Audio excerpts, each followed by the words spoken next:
You're listening to the Marijuana Agenda with Russ Belville.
You take a seed, you plant it, you grow it, you dry it, you roll it, you smoke it, and it goes down smooth. Hey! Spanning the globe to bring you the latest developments in medical cannabis, adult marijuana, industrial hemp, and spiritual ganja. It's time for the Marijuana Agenda with Russ Belville. Now, here's your host, Russ Belville. Good day, tokers and tokettes and non-toking lovers of liberty. It is Tuesday, May 16th, 2017, and it's got to be 420 somewhere in the world. Welcome to the program. We've got plenty to get to today, including our Sensible Future segment coming up with Students for Sensible Drug Policy. We'll be speaking with Tyler Williams. He's their outreach coordinator. We'll learn all about the global scope of SSDP, plus some of their signature programs like the 911 Good Samaritan laws that they are pushing for. Also on the program today, we will have a visit from our for today, got to make sure I got the right program in front of me, our activist agenda. Well, we'll be taking a look at the changes to the Oregon medical marijuana program, featuring a panel of Anthony Johnson, who helped to legalize marijuana in this state, Anthony Taylor from Compassionate Oregon, a leading medical marijuana advocate, and attorney Brian Michaels, who's been defending medical marijuana patients in the state for years. Also coming up on the program, in our drug war data mining, we'll take a look at a study on the propylene glycol that's used to act as a thinning agent in many popular vape pens. And in the Radical Rant, I'll tell you how if I can't grow it and I can't buy it, then it ain't legalization. But first, we start things off with the cannabis headline news, and we'll tell you all about the proposed legalization in the state of New Jersey. Stick around, we're back in 2. You're listening to the Marijuana Agenda with Russ Belville.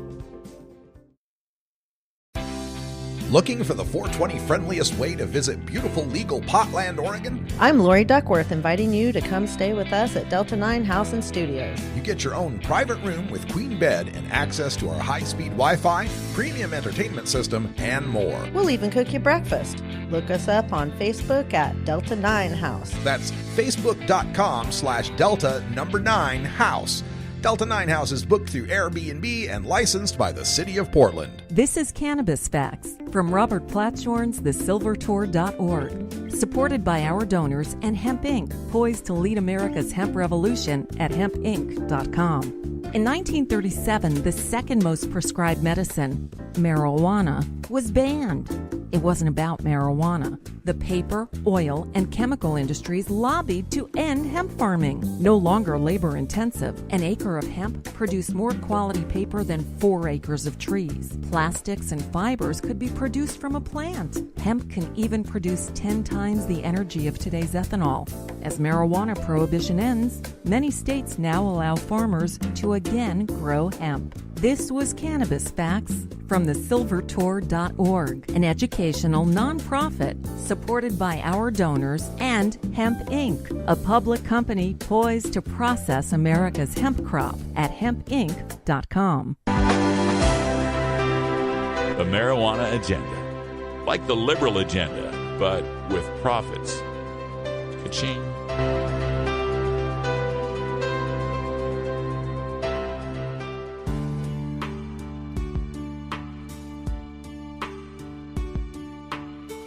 I'm Russ Belville with the Marijuana Agenda. Join me every 2 weeks for Cannabis Q&A with Dr. Mitch Earleywine from the Burning Issues podcast on CannabisRadio.com. Learn more at mjagenda.com/about.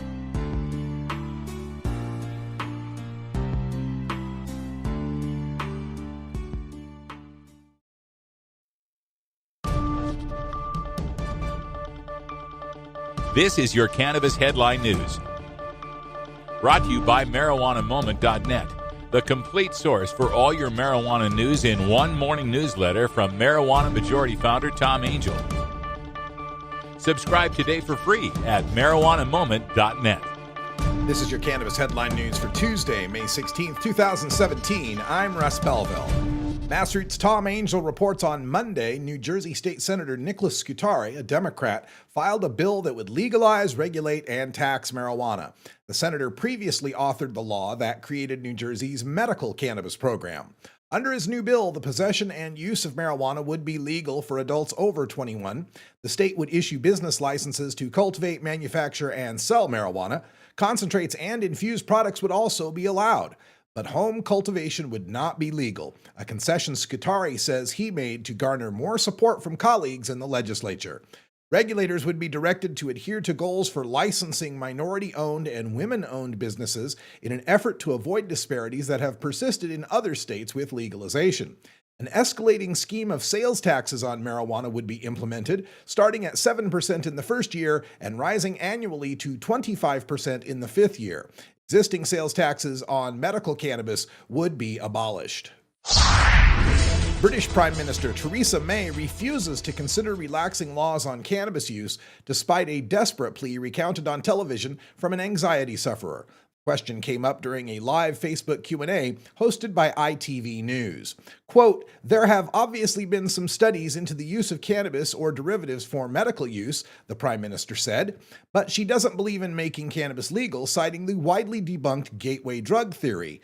Quote, "It can also, of course, lead to people going on to harder drugs," she explained, telling the anecdote of twin boys who, quote, "both started on cannabis when they were at school and went on to heroin," end quote, ending in the suicide of one of the twins. May also believes that, quote, "stronger forms," end quote, of cannabis being consumed these days, quote, "have a real impact on people in terms of their mental health," end quote.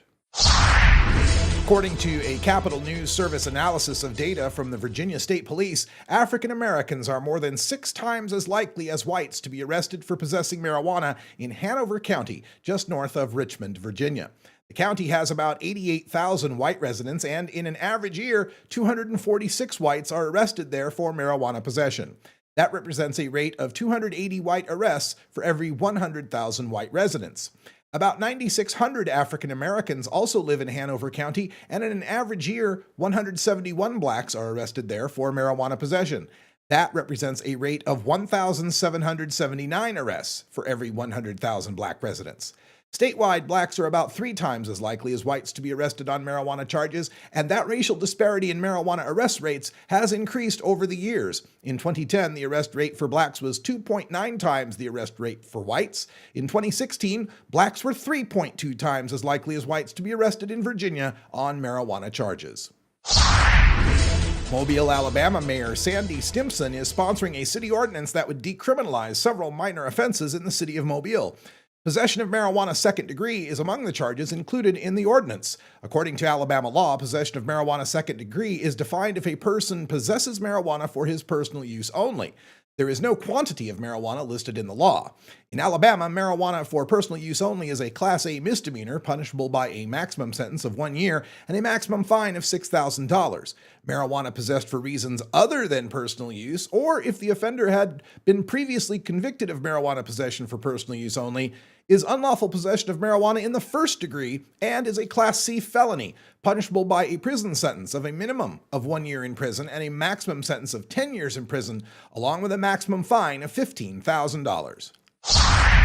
Seeking to stem the increase in homemade hash oil explosions, Sacramento County, California Board of Supervisors voted unanimously last week to approve new prohibitions on the sale and possession of butane gas.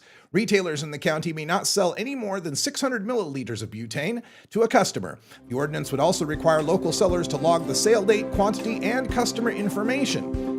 While nothing prevents residents from purchasing butane outside the county or via the internet, residents will only be able to possess 600 milliliters at any given time. This has been your Cannabis Headline News for Tuesday, May 16th, 2017. I'm Russ Belville. You're listening to the Marijuana Agenda with Russ Belville. At Herbie's Cannabis Seeds, we pride ourselves on bringing you the best quality seeds from the world's most respected cannabis seed producers, all at the lowest online prices. You can find Herbie's Seeds at herbiesheadshop.com. All cannabis seeds are sold as souvenirs and as a means of preserving cannabis genetics. Herbie's Seeds in no way intends to condone, promote, or incite the use of illegal or controlled substances. We strongly urge all prospective customers to check their national laws prior to placing an order. Herbie's Seeds at herbiesheadshop.com. Proud sponsors of the Marijuana Agenda with Russ Belville.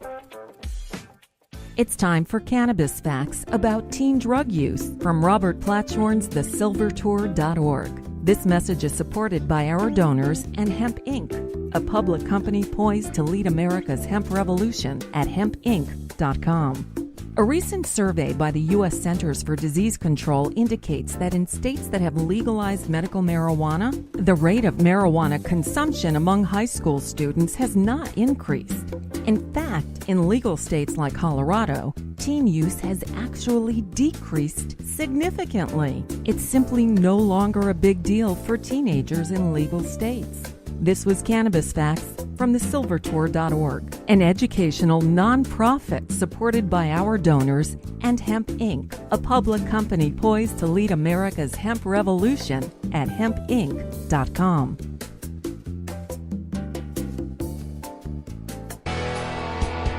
The Marijuana Agenda, like the conservative agenda, minus the hypocrisy.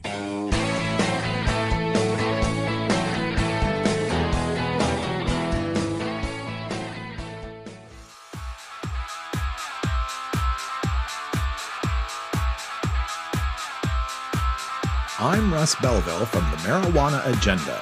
Join me every 4 weeks for Cannabis Sports Medicine from the Gridiron Cannabis Coalition.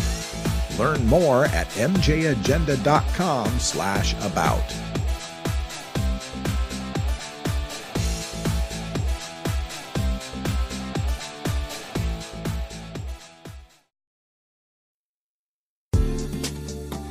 This is A Sensible Future, brought to you by Students for Sensible Drug Policy at ssdp.org. Drug policy is an issue that primarily affects the young, both in terms of use and legal prosecution.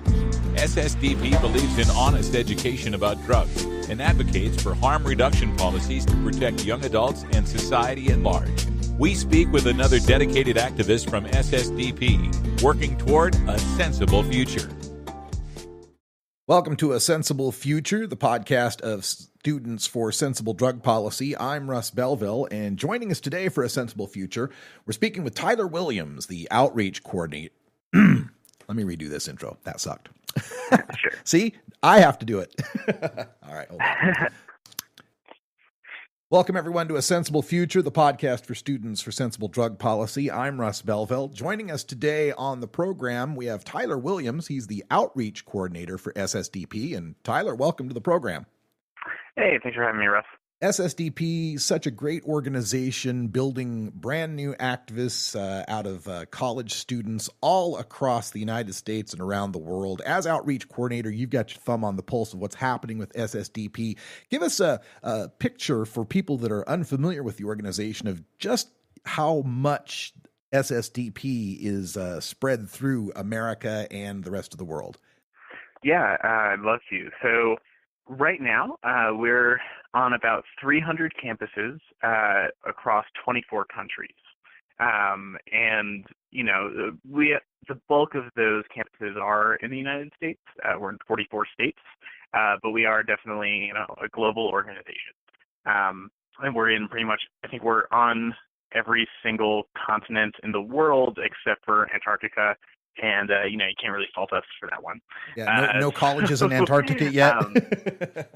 Yeah, no, not. I don't think for a while. I think we have to wait till the global warming really kicks in the high gear before that's reality. But anyways, yeah, we are global and worldwide. And, you know, the work and the scope of what our students are doing is like also just as varied, right? Because we're in so many different geographic places that have so many different, you know, policy needs and activism needs and education needs, right? Because like when you've got students in, you know, West Africa, some in East Africa, and then, you know, there's Europe and Australia and people in South America. And then of course, you know, our folks, we have some chapters in China as well. So like the policies all look different. And even in the States, the things that my chapters do in Colorado are certainly significantly different than the things my chapters are doing in, say, Iowa. So it's really interesting to work with students from all over the place because one of the really great things about our model and the thing that keeps me invested and working with SSDP, it's one of the reasons that I came to it and stayed with it, is we really give a lot of autonomy to our chapters.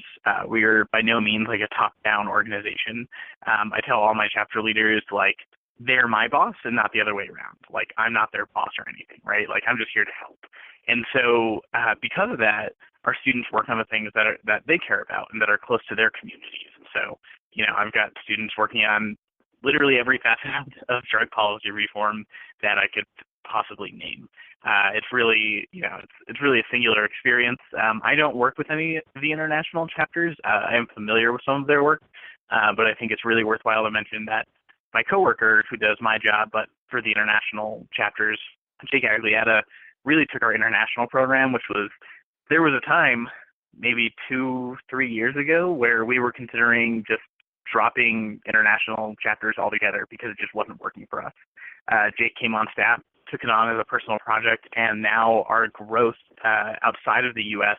is like far surpassing, the rate of growth is far surpassing our rate of growth inside the United States. And it's amazing. The work that he's done building up those relationships and making us into a global organization is really phenomenal.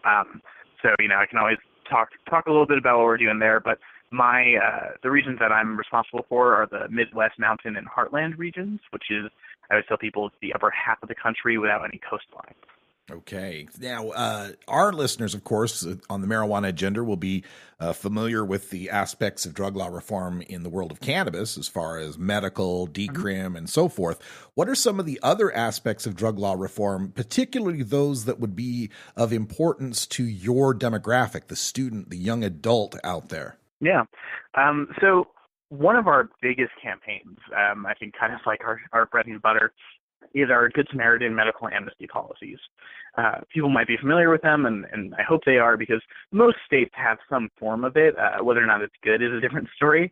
But basically the idea is if there is a drug-related emergency, an overdose or some other medical complication because someone is using illicit drugs, or, you know, maybe someone under 21 is consuming alcohol and there's an emergency related to that, a Good Samaritan policy allows for the people around them or even the person themselves to call for help and not worry about legal repercussions of any charges of like possession or, you know, minors in possession of alcohol and things like that.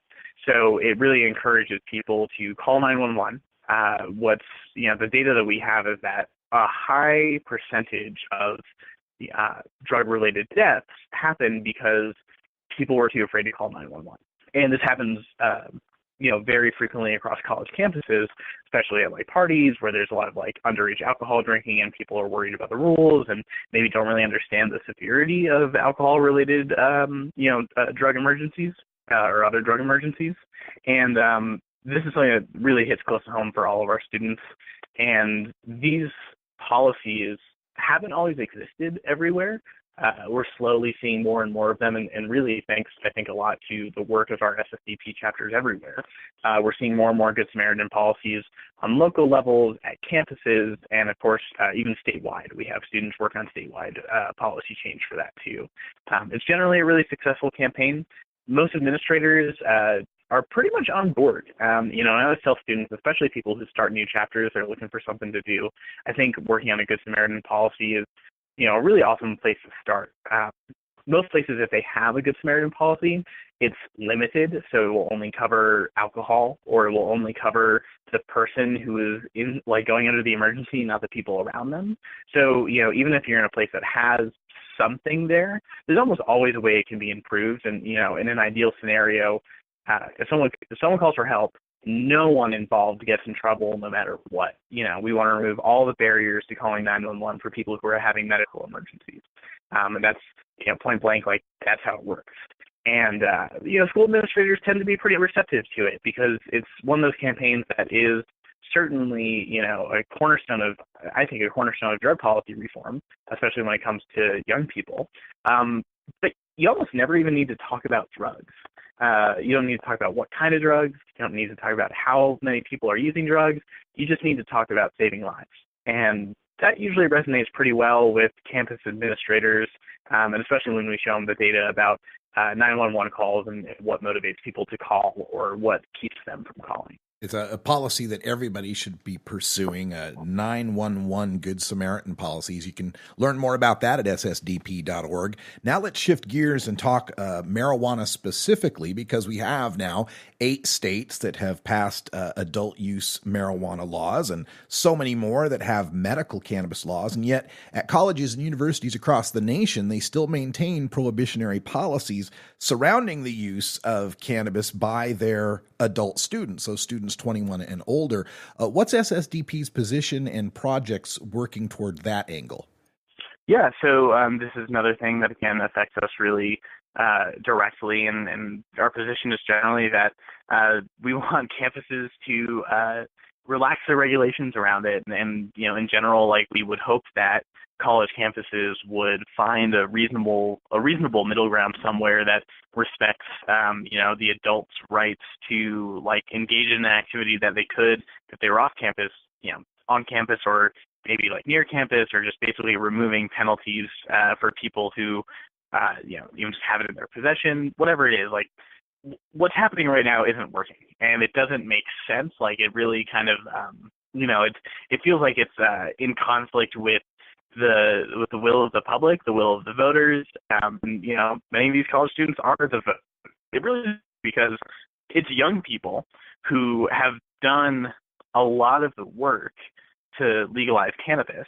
And, it's really interesting, too. So many, young volunteers, college-age volunteers who, so we generated 40,000 phone calls to states with ballot initiatives through our phone bank effort. And we did, hundreds of hours of on-the-ground canvassing and events and tabling. And that was done primarily by students who were also under 21, right? Students who are 21 and older make up a small fraction of the students we actually work with. So we've got all these young people from 17 to 20 who've done all this work around cannabis reform and don't get to enjoy the fruits of their labor for at least another year, if not 4 years. So anyways, it's really a big deal. A lot of our students care a lot about making sure that there's access to marijuana. That there is reduced penalties for marijuana possession on campus.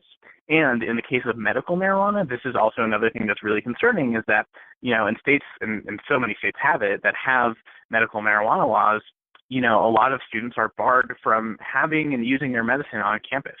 So that means either they have to get off campus, they have to do it in secret and be afraid of being kicked off campus. And we actually had a really awesome win in Arizona, where one of our students had been caught with, is a medical marijuana patient in Arizona, had been caught with marijuana, and spent like 3 years fighting a court case. And finally, the court said that the schools cannot, in Arizona, prohibit medical marijuana patients from having marijuana on campus, and that was awesome. But that's like the first time that we've got a decision like that, and it's, that's not the case in so many other states where patients are really suffering and they need to have their medicine on them. So we have a lot of students who are interested in working on that. It's one of those things where a lot of our chapters will collaborate together, and we've got some working groups where students from California, Oregon, Connecticut, like Missouri, Arizona, of course, Colorado, like all these different states are talking together online and trying to figure out ways to move their campuses forward and, make the policies more equitable and just make them reflect the laws that the voters passed. Tyler Williams is the outreach coordinator for Students for Sensible Drug Policy at ssdp.org. And Tyler, if we have a listener out there from a college campus who's interested in starting a chapter, what are some of the requirements and contact they need? Yeah, so again, you can go to our website, ssdp.org. There's actually just a link that says start a chapter. It's really easy. We've got a quick form. We need your name, your email address, your phone number. We'll ask you for a mailing address because we send you a bunch of free materials. The requirements really are just that you care about drug policy reform, you're a current student, and you're willing to work with us. We'll meet you where you're at. If you're a person who is working 2 part-time jobs to get yourself through school, you got 17 credits on your course load this year, but you still care, we'll find a way to make it work for you. Obviously, like, the more time you have, the better, and I'm always going to encourage you to do more SSDP stuff. We'd like to joke on staff that most of us ended up majoring in SSDP. So, we hope that this is something you do in a big way. But don't be intimidated by that. And, if you've got a couple hours a month, I can work with that. I can help you find other people who, maybe some freshmen with lighter course loads, people who have, more open schedules, who are willing to move the ball forward. But if I'm not talking to someone on a campus, there's nothing I can do. We don't do active outreach. We actually have so many people, asking to start chapters that it keeps us so busy that I don't do proactive outreach. I just, every week I get maybe 3 or 4 different chapter applications, and my coworkers get the same, so we just work with those. But if I'm not talking to someone on campus, there's really nothing I can do. But the moment I get a contact phone number, like, all of a sudden that campus is ripe to start an awesome SSDP chapter.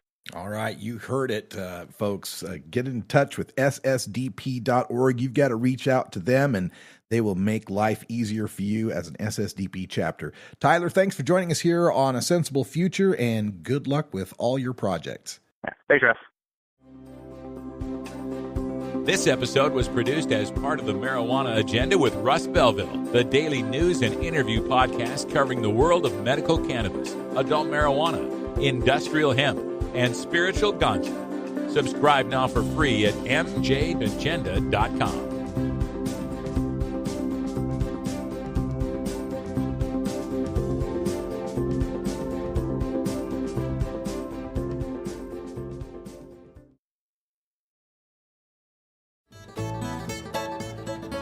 New beginner guitars and banjos are often constructed much better than ones built before your time. Why struggle? Get a new instrument or fix the old one. The trusted professionals at the Fingerboard Extension will evaluate your instrument for free. Repairs are priced for people who work for a living. Stop by the Fingerboard Extension downtown Corvallis at 120 Northwest 2nd Street today, or check out its inventory on the web at fingerboardextension.com. Hey, this is Willie Nelson for NORML. And I smoke pot and I like it a lot. I learned a long time ago that marijuana is a lot safer than alcohol. There's nothing wrong with the responsible use of marijuana by adults. It's time we stopped arresting and started respecting those who smoke marijuana responsibly. To learn what you can do to help, contact NORML at norml.org or call toll-free 888-67-NORML. The Marijuana Agenda, like the alcohol agenda.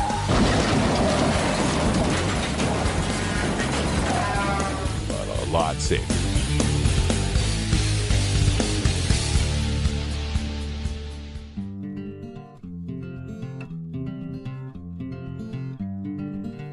I'm Russ Belleville with the Marijuana Agenda. Join me every 4 weeks for Cultivator's Corner with Jorge Cervantes from marijuanagrowing.com. Learn more at mjagenda.com/about.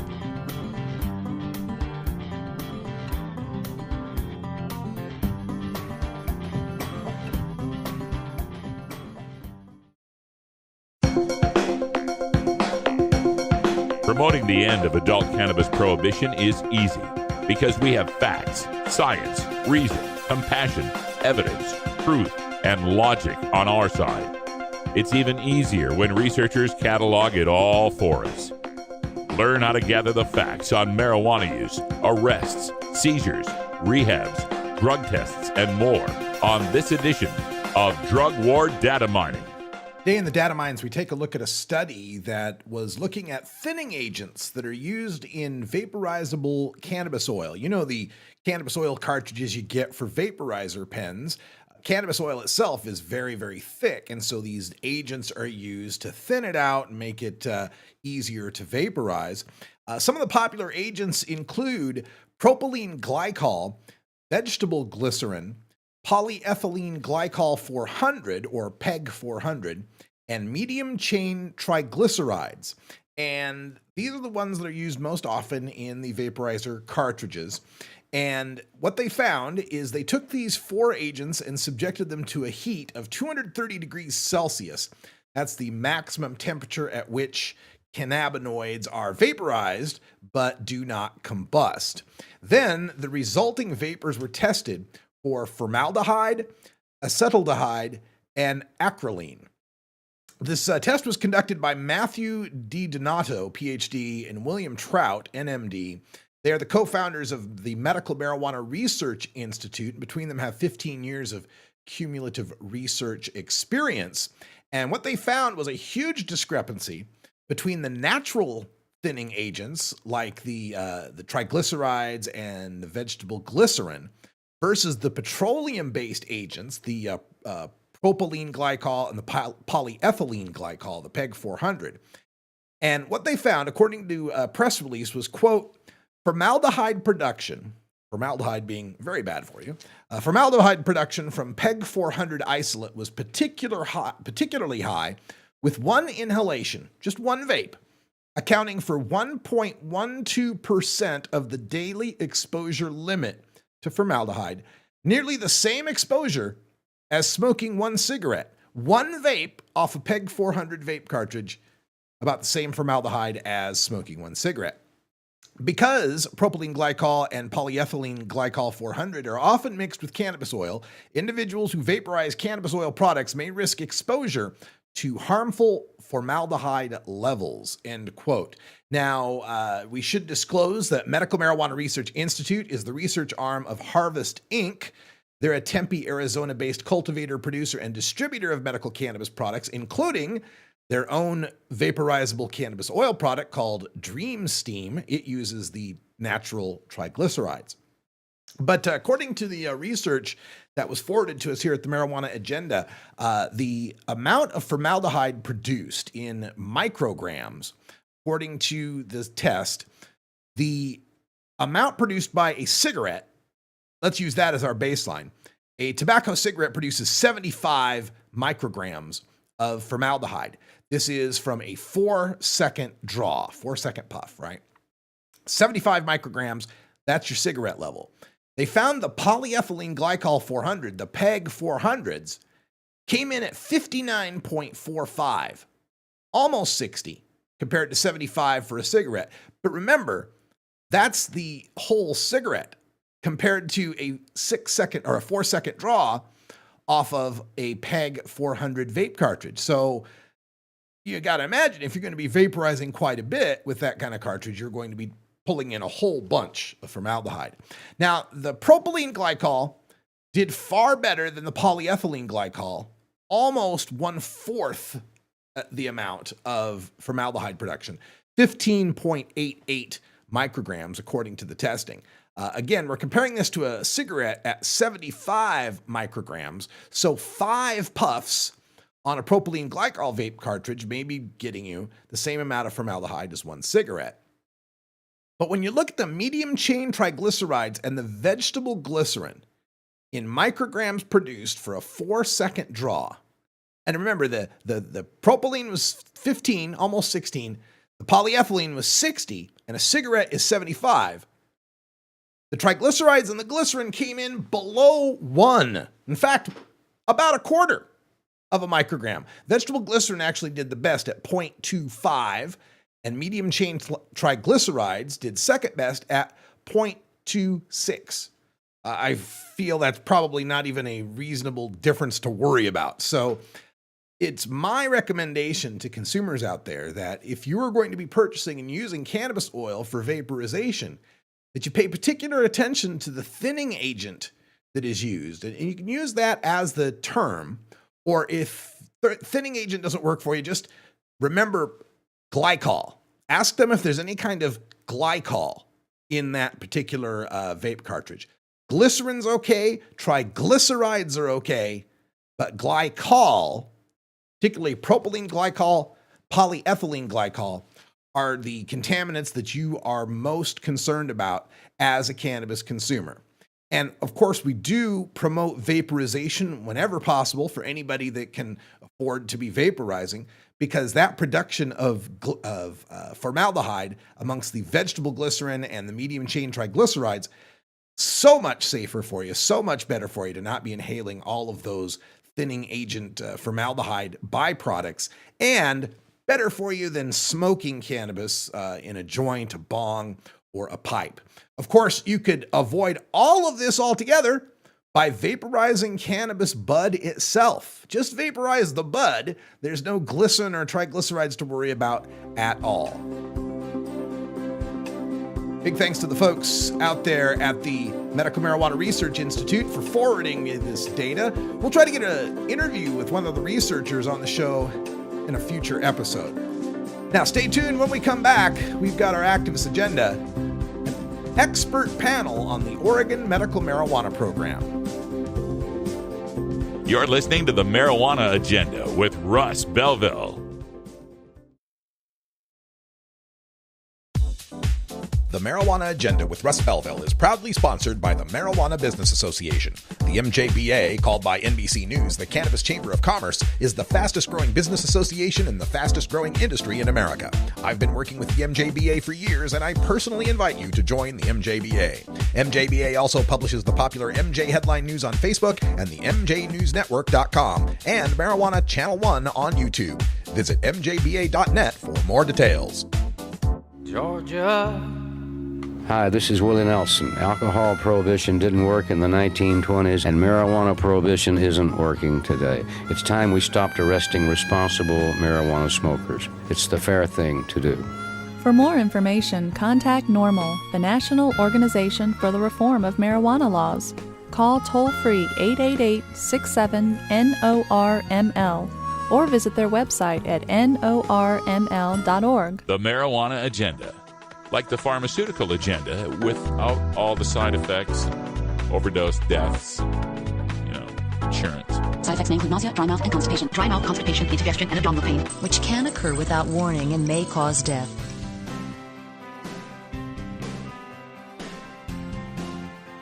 I'm Russ Belville from the Marijuana Agenda. Join me every 4 weeks for the Freedom Leaf Preview with Steve Bloom from Freedom Leaf Magazine.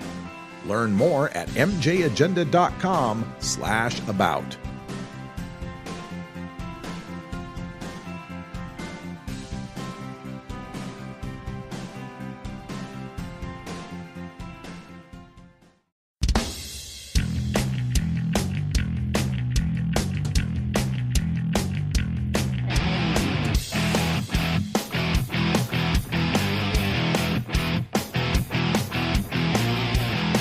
Activism begins with ACT. The Marijuana Agenda features the stories of hardworking grassroots activists working for an end to prohibition in today's activist agenda.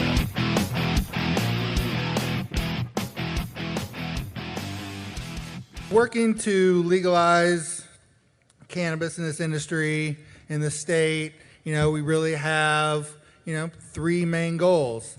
Ending criminal penalties, keeping patients protected and safe access for patients, and helping small Oregon farmers and mom and pops.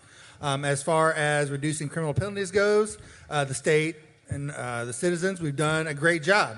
In 2011, not that long ago, the state of Oregon was arresting and citing more than 1,200 people a month for cannabis offenses.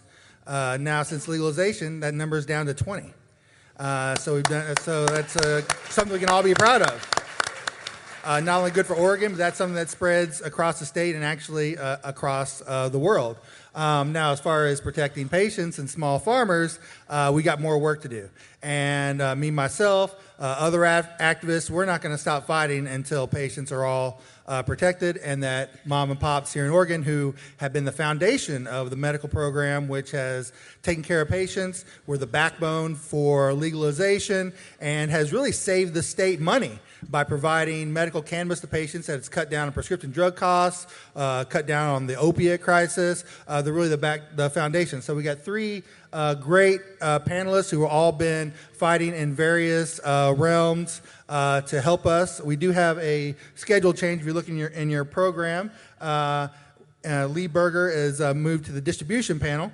But I will. It's a great honor to introduce. He's been redistributed. Yeah, redistributed to the distribution panel.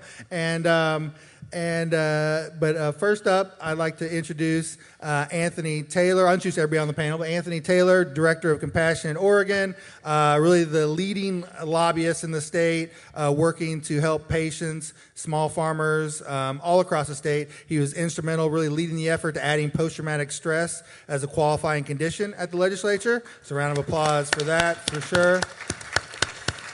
And he'll give as far as what the legislature is working and what's working on medical, he's the man that we all really turn to. Sitting next to him, replacing Lee, is Sandy Diesel. Sandy is the director of Right to Grow, another patient advocate organization. I think it's safe to say it's taking the fight in Southern Oregon, Jackson County, and helping farmers and patients there. And then lastly is Brian Michaels. Brian's a longtime lawyer. I asked him how long he's been practicing law. Of course, he said too long, but more than 20 years protecting patients and people in our industry. Currently, OLCC will not license a residential grow. So I know a lot of folks who grow medically grow out of the residence. So if we go into OLCC, I can see that being a problem. Anybody? Is there any talk going on about that? Yeah, I believe that the OLCC is not going to license a residence, but if you can have a structure on your property and you're not in a purely residential zoned area, that structure that's not inside your residence can be licensed by the OLCC, but the OLCC does not want to send inspectors into someone's home. It's a licensed premises, so if you have an existing, say me, I live on my farm, I could have the licensed premises be where the garden area is, and I could still live in my home with my children. Not if you're in a residence. If you're in a suburban area and you're in a residence, in city they're limits? Not going to. Yes, within the city limits. Right now, there's a lot of medical growers within the city limits. Right. Yeah, unfortunately, I think what they're trying to express in this answer is OLCC's position, which by the way changed. Originally, they didn't exclude residential. And she used the rural grow to make the point. If you have a rural grow, you're not allowed to have any part of that grow operation from seed to sale, as it was, occur in your home. Because OLCC feels that they're not allowed to go into your home. And that's, I think, the point that they were trying to make. They have this notion that you can't waive your right against them entering your home by virtue of your license. I don't know why they want to take that position, but that's their rationale behind taking that position. They can't use the urine against you in a criminal court unless you do the DRE. So if you can remember this simple mnemonic, which is always blow, always pee, never do a DRE. And there is no consequence for refusing to do a DRE. They don't tell you this. They just start doing it. And when they start taking your pulse, when they start taking your blood pressure and asking you to do funny little things after you've blown into the breathalyzer, that's your DRE. If you can remember to stop them, you don't lose your license, you don't have any consequences whatsoever for refusing to do a DRE. That's the only way you will not be arrested. And the thing is, the reason that you don't have to be under the influence is in Oregon, if you don't have a Dewey, it's your first Dewey, you can do a diversion. Anybody will take a diversion over trying to win a criminal case. Costs money, uncertainty. So in order to go into diversion, even though you have a great case, I've talked with clients, you look at the video, they're perfectly sober and straight. I had one with a cop when he was demonstrating how to do the heel and toe, slipped and almost fell. My guy did better than he did. Honest. But they know that everyone's going to take a diversion. In order to get into a diversion, you have to plead guilty. Click. Another notch to their statistics. This guy, a woman, pled guilty to Dewey. See, we got all these Deweys on the road. Marijuana Deweys. Marijuana is evil. It's making us dangerous. This is a little practical knowledge that you can have, because any one of you is vulnerable to getting a Dewey under marijuana because they know you're a medical marijuana card holder.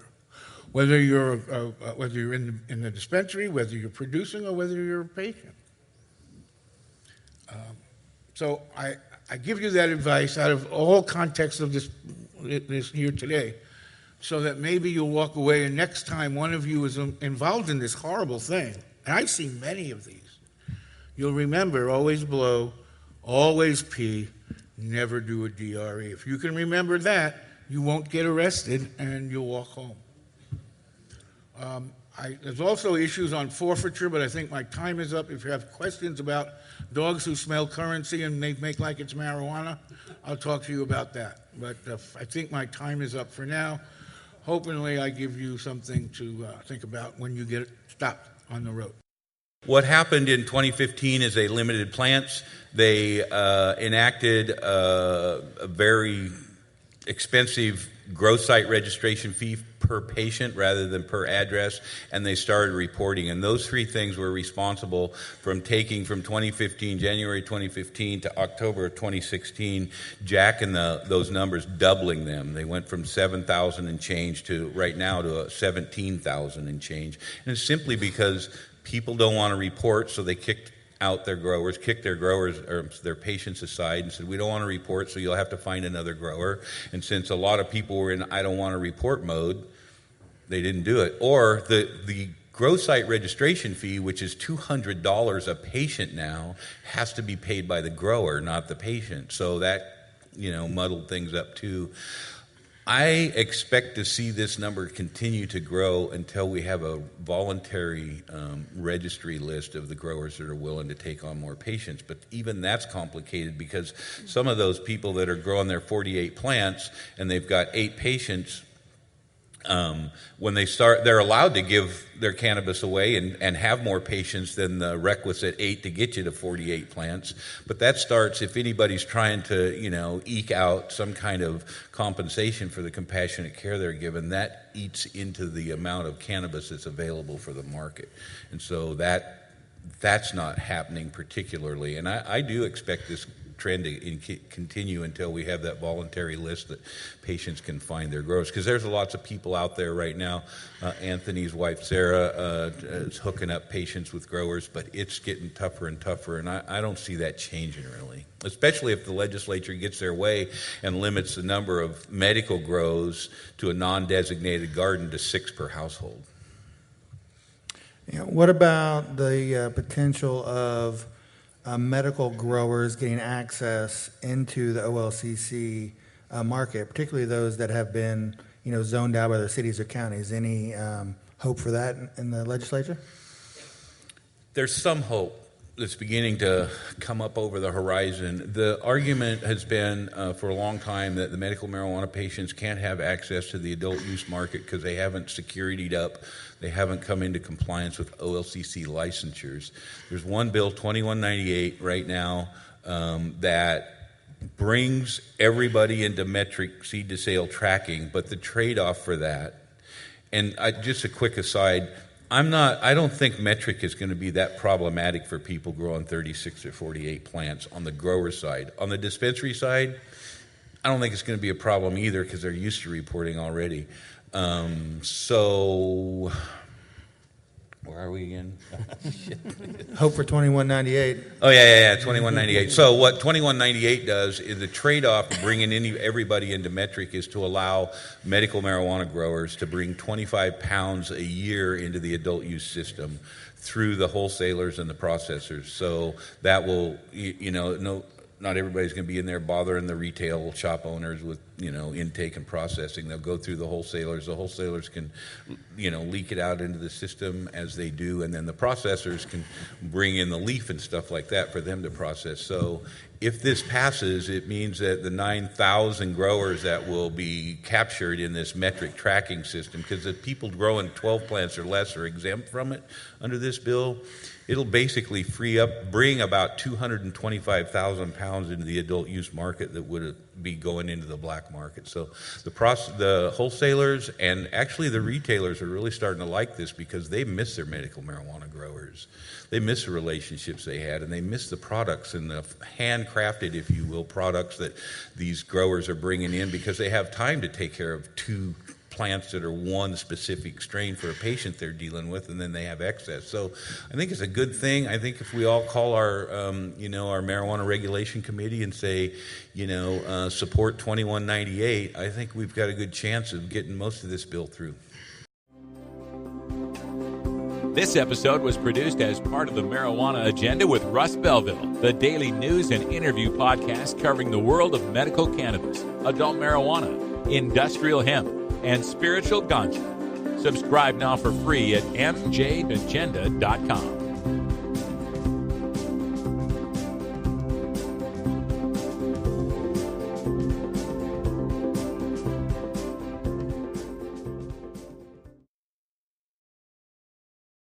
Hey everybody, it's Russ Belville from the Marijuana Agenda, inviting you to be like me and get your ink done at Lucky Horseshoe Tattoo, Fort Worth's most female-friendly, clean, sterile, awesome tattoo shop.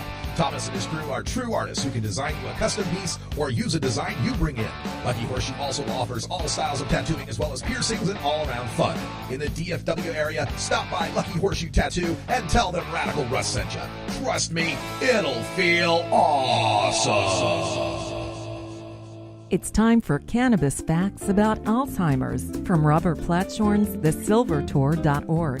This message is supported by our donors and Hemp Inc., a public company poised to lead America's hemp revolution at hempinc.com. A new Florida study in the journal Molecular and Cellular Neuroscience found that cannabis promotes the growth of healthy new brain tissue.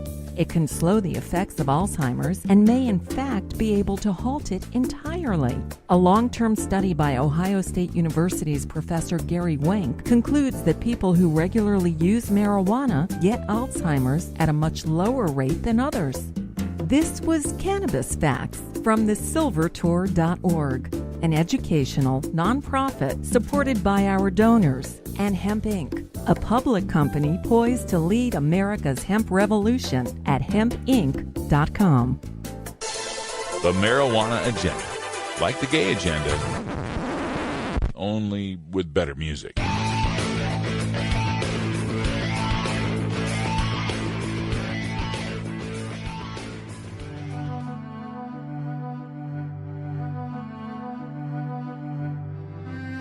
I'm Russ Belville from the Marijuana Agenda. Join me every 4 weeks for our Government at Work, the latest in cannabis reform at the local, state, federal, and international level. Learn more at mjagenda.com/about.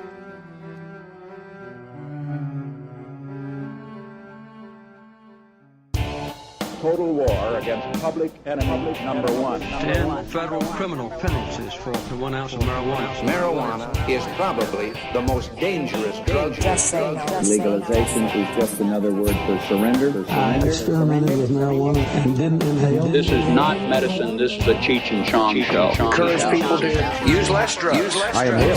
That was the point. I think it would be a mistake to legalize. Negative reports coming out of Colorado. Good people don't smoke marijuana. Radical Rant. You know, it's fascinating to me how the different states are approaching the popular idea of marijuana legalization. Now, most of the states to tackle it so far have recognized that it is wrong for the government to punish adults who cultivate, buy, sell, and consume cannabis for their own personal use. That's the case in California, Oregon, Alaska, Colorado, Maine, and Massachusetts so far, though they vary on how many cannabis plants and how much usable marijuana is personal. For some reason, personal amount out here in the West is 1 ounce, but you go up to Maine and it's 2.5 because, I don't know, people in Maine are bigger. I don't know what the deal is there. Same goes for the number of cannabis plants. 3 mature plants over in this state in Colorado and 4 over there in Oregon, and you could have 6 in Massachusetts and so forth. It's crazy what's personal and what's not personal from state to state, but at least these states have fully legalized the personal use, buying, selling, and cultivation of cannabis. But some jurisdictions are approaching legalization in this piecemeal fashion that really makes no sense when you think about it. Let's start with Washington State, which in 2012 passed legalization of commercial marijuana sales and personal possession, but maintained a ban on the personal cultivation of cannabis. Why? How is a dude growing a houseplant indoors committing a violation of public safety so severe that it mandates a 5-year felony sentence, while some lady growing thousands of those plants in a warehouse for sale to that dude isn't endangering the public at all? Even stranger is the law they passed in 2016 for Nevada's legalization of, again, commercial marijuana sales and personal possession, because that law allows adults to cultivate their own personal cannabis plants, but only if they live farther than 25 miles from a pot shop. Why? How is the dude growing a houseplant indoors in Las Vegas committing a violation of public safety so severe it mandates a misdemeanor sentence and a 1-year mandatory minimum felony for a 4th offense, but the lady doing the same thing in the outskirts of Duckwater, Nevada isn't endangering the public at all? This sort of legalization of marijuana while prohibiting the cultivation of cannabis at home is being considered by the New Jersey legislature as well. Meanwhile, in 2014, the other Washington, the District of Columbia, overwhelmingly passed marijuana legalization that allows adults to possess personal amounts of marijuana and cultivate personal amounts of cannabis, but forbids the commercial cultivation and sales of marijuana.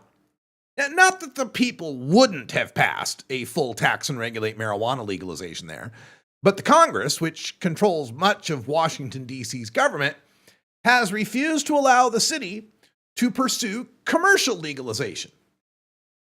Why?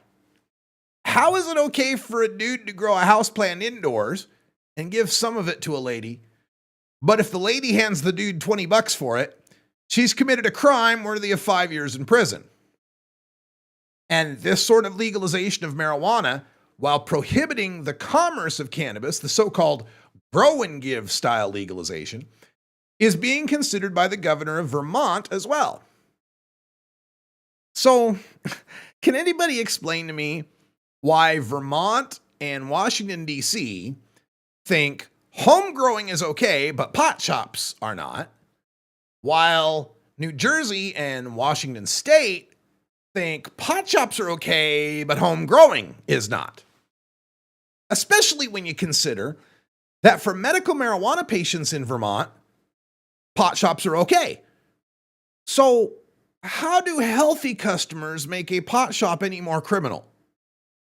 Or, considering that for medical marijuana patients in Washington State, home growing is okay. So how do healthy gardeners make home growing any more criminal? Well, the only answer I can come up with is that the restrictions on cultivation and sales in these states have nothing to do with public safety and everything to do with corporate and government profits. See, If adults can cultivate their own cannabis plants in the states with legal marijuana sales, well, that'll eat up into the corporate profits of the licensed sellers of marijuana and thereby eat into the government profits from the taxed marijuana sales. If adults can purchase their own marijuana in the states that allow home cannabis cultivation, well, that would eat into the corporate profits of the pharmaceutical and alcohol sales that it would compete with. And then, of course, the government profits from the taxed drug and alcohol sales. And ironically, for the timid states that don't legalize sales or home grow, their legislation actually exacerbates the problems of cannabis commerce that they think they're addressing. For example, Vermont's Grow and Give proposal that keeps big marijuana out is the underground weed dealer's dream policy because it reduces the risk that they get caught, it eliminates the risk that their customers get caught, and it prevents any large, well-capitalized commercial competitor from lowering their profits. Or take New Jersey's no home grow proposal. We don't want home grow because, people will grow their marijuana and they'll sell it on the underground market. Well, that's big marijuana's dream policy because it maintains the criminal risk of the individual customer competing with them and lowering their profits. It also allows them to maintain an artificially high price on the marijuana and artificially high taxation too. I mean, legalization of personal possession and use of marijuana is a good thing, and let's be clear, it should not be rejected despite these shortcomings. But without legal home cannabis cultivation and commercial marijuana sales, it's incomplete. And until next time, take care of each other, tokers. Follow MJ Agenda on Facebook, Pinterest, Instagram, YouTube, and SoundCloud. And follow MJ Agenda Show on Twitter. Learn more at mjagenda.com. You take a seed, you plant it, you grow it, you dry it, you roll it, you smoke it. You take a seed, you plant it, you grow it, you dry it, you roll it, you smoke it. You take a seed, you plant it, you grow it, you dry it, you roll it, you smoke it, and it goes down smooth. Name something that gets passed around. A joint. A joint. Now, streaming live on the Marijuana Agenda. Oh, really? What are you people? On dope? It's time for Toker Talk Radio. Hey, this is great, man. The voice of the Marijuana Nation. Marijuana is listed as a Schedule I drug. That is absurd. Call in now at 650-LEGAL-MJ. That's 650-534-2565. What's to keep somebody from getting all potted up on weed and then getting behind the wheel? Hey, man. Am I driving okay? Toker Talk Radio is your chance to make your voice heard in the Marijuana Nation. They're walking on their pants with their cap on backwards, listening to Enema Man and Snoopy Poop Dog. Send that message with clarity that good people don't smoke marijuana. Now let's get to Toking and Talking with your host, Russ Belville. All right, welcome back, everybody. Time for Toker Talk Radio. So glad to have you here joining us in beautiful legal Potland, Oregon, where we're back to 55 degrees and cloudy and wet and rainy and hailstorms. Past couple of days, we've had hailstorms. For God's sake. Fortunately, weed is legal here, so, we can cope. We'll find a way to deal with it. Hey, regarding that last rant, too, great comments in the chat room. John Thomas hits the nail on the head when he says, marijuana prohibition is a fraud and an absurdity. As it crumbles, the resistant pockets will display that absurdity in various bizarre ways. Yes, absolutely. And also in the chat, we've got folks saying the bureaucrats wrote the prohibition laws so well that I'll take legalization in whatever form. And another writes, you thought pot laws were crazy under prohibition. Wait till bureaucrats get to it. Yeah, there is that consideration we have to live with. Of course, I hope it's clear that I'll support anything that moves the needle any small direction toward legalization. It's important that we remember legalization is not an endpoint so much as it is a journey. I mean, the end point is freedom. The end point is no control by government over marijuana, aside from making sure it's not poisonous to people, that it's inspected and such, and that we try to keep it out of the hands of kids. But even kids getting a hold of it shouldn't be a criminal thing. Shouldn't be something we're locking people up over, right? We should leave.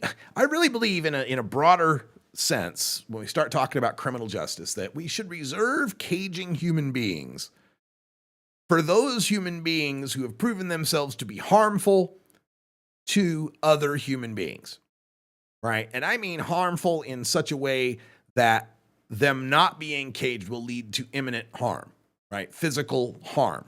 We're talking rapists, murderers, child molesters, arsonists, people that are out there causing harm. Let's lock them up. Let's separate them from society. They're causing problems, right?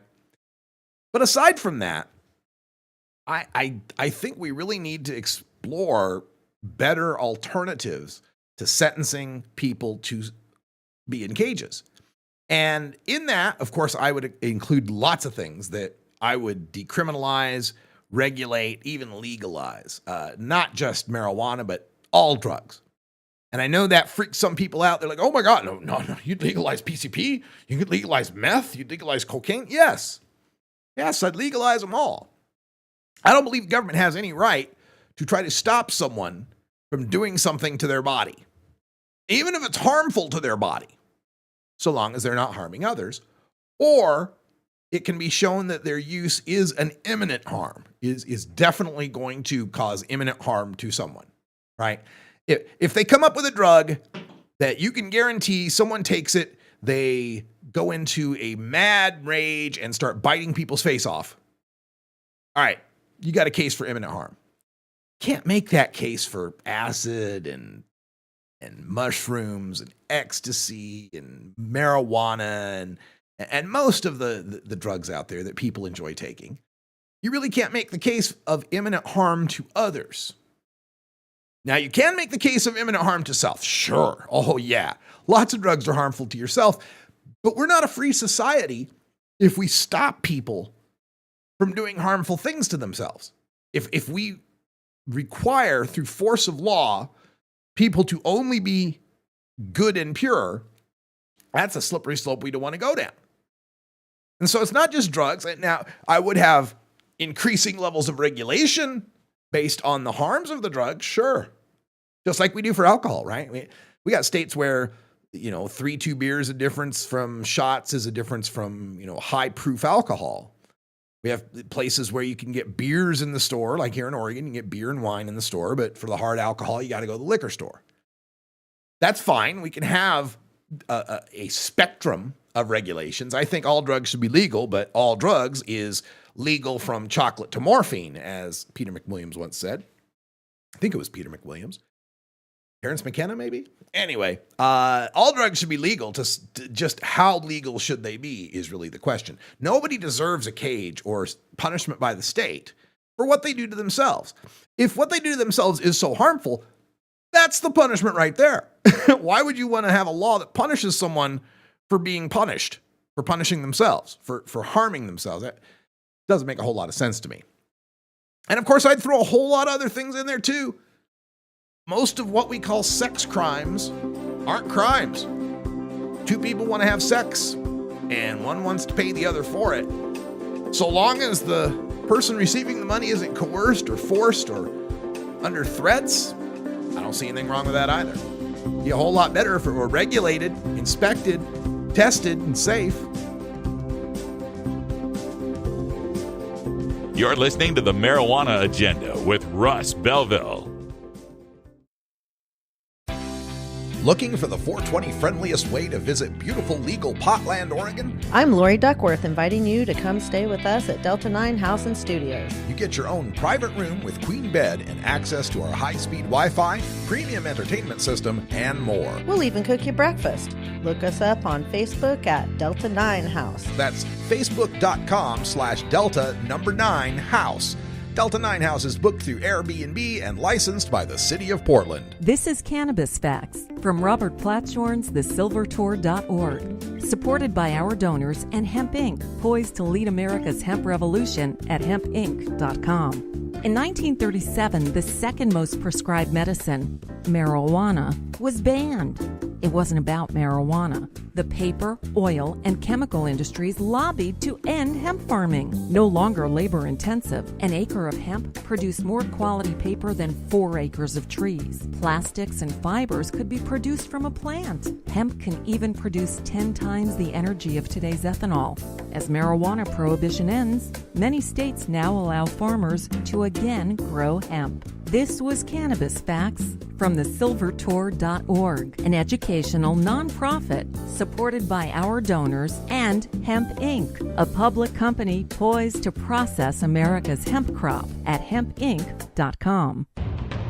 The Marijuana Agenda. Kevin Sabet's boogeyman since 2012. You have offended my family, and you have offended Shaolin Temple. Yes, might have gotten away with it, too. If it wasn't for these blasted kids and their dogs.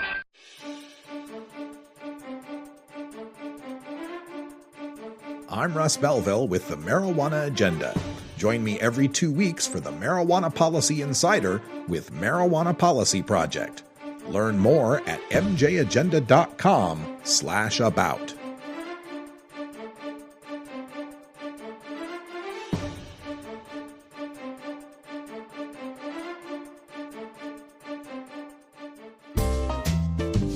I have a package here for Radical Rick. Is there a Radical Rick here? How about a Rick Russ? Any Rick Russ? Somebody named Freddie Barack has sent him a package. Anybody? What is that? Sounds like a skunk.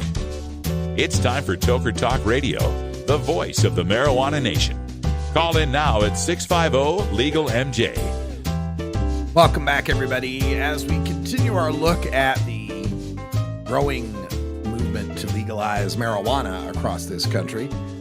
We do run into some absurdities, resistant pockets of absurdity, to quote John Thomas from our chat room. And one of the absurdities has to do with the federal and state conflict. States have legalized marijuana to some degree, and the feds say it's completely illegal. And since there's a lot of interplay between the feds and the states, this can lead to all sorts of absurd problems. And one of these is happening up in the state of Alaska. Now, the state of Alaska, their agriculture department, has this branding campaign. A lot of states have this, farm states, where they have the appellation of their state. They brand their agricultural products as grown in that state, right? Idaho potatoes, you can think of as a prime example. Georgia peaches, right? Something that just stands out to the state. And while we don't think of agriculture in Alaska very often, they've got some of this too. And so they have a program called Alaska Grown. And there's this label you can get, Alaska Grown, shows your crop is grown in Alaska. Sell that and promote that however you like. So a couple of the local pot farmers in Alaska, commercial marijuana growers, applied for this Alaska Grown label. And as one of them says, Tara Bass, she's the owner of the Remedy Shop in Skagway. She says, quote, "It's one of the only crops that is grown here and sold here and stays here." Right? So they got seed to sale tracking in the Alaskan program up there, in Alaskan marijuana legalization. So every cannabis plant gets a bar tag. It's tracked from the moment it goes into the soil to the moment it is sold. If anything could qualify as being Alaska grown, here's something you can guarantee was Alaska grown. We got the paperwork and the cameras, right? This was Alaska grown. But the Market Access and Food Safety Manager of the Division of Agriculture, a woman named Johanna Heron, says the applications are on hold and they're not likely to be approved soon. Apparently. Quote from Heron is, "We receive so many federal funds, we wouldn't want to jeopardize those." So it's once again, it's that federal-state conflict, right? Alaska Department of Agriculture might be getting some sort of federal funds in the form of grants, these state grants that they get, or some sort of aid. Who knows what it is? But because of that, oh no, we can't put Alaska grown on marijuana that was grown in Alaska legally as voted on by the people of Alaska. Can't put that label on it. Might jeopardize our funds. And you get all sorts of examples of this in the states that have legalized marijuana. But when we talk about Alaska, they got all sorts of special problems that the rest of the states don't have. Number one, just getting into Alaska, right, is crossing a border or crossing or taking an airplane, right? You drive across the border through Canada, but now you're crossing two borders from U.S. into Canada, then Canada into the U.S., back into Alaska. Border crossings are fraught with all sorts of difficulties when we're talking about marijuana, people that use it, and especially those that are the cannabis industry. You get that question from the customs, have you ever used marijuana? And a honest answer to that could mean not getting across the border, ever. So that's one problem right there. And how weird is that going to be when we're talking about people who live in Washington State, where marijuana is legal, who might want to drive up the British Columbia coast, where by 2018 it's going to be legal, and make their way into Alaska on the Pacific coast, where it's legal, but they'll have two border stops in between there, where either where the U.S. government could put a stop to them because on that imaginary line, it's not legal. Crazy. And this really affects Alaska in another way because of it's so huge, such a huge state and so rural. There's many locations in Alaska you can't get to by driving a car. Only way in is one of them planes. And talking one of them little puddle jumper planes, once you get into airspace, now you're subject to the FAA's jurisdiction. Now, so you're a cannabis producer in the southern regions of the state, and you're trying to get your product to some other location. Can't take it by plane and put that on your manifest and go through the FAA and all of that. Then there's the case of what they call in Alaska the highway system there, which is the Maritime Highway System. You think of Alaska on that coast, especially, Anchorage, Skagway, Juneau, all of those places. Lots and lots of islands, going all the way out west toward the date line on in the Aleutian Islands. Think of all these islands, and so Alaska has what's called the Marine Highway System. It's a ferry system that goes through from island to island, place to place, but it gets federal funds, and it is going through federal waterways in some cases. So they can't have the major cannabis producers taking pounds and pounds and pounds of weed on the system. Now, the ferry system has been pretty lenient when it comes to personal possession. You got less than an ounce, they're not going to bug you. But you get more than an ounce, they're going to turn you over to authorities. And of course, pounds and pounds and pounds, yeah, they're going to turn you over.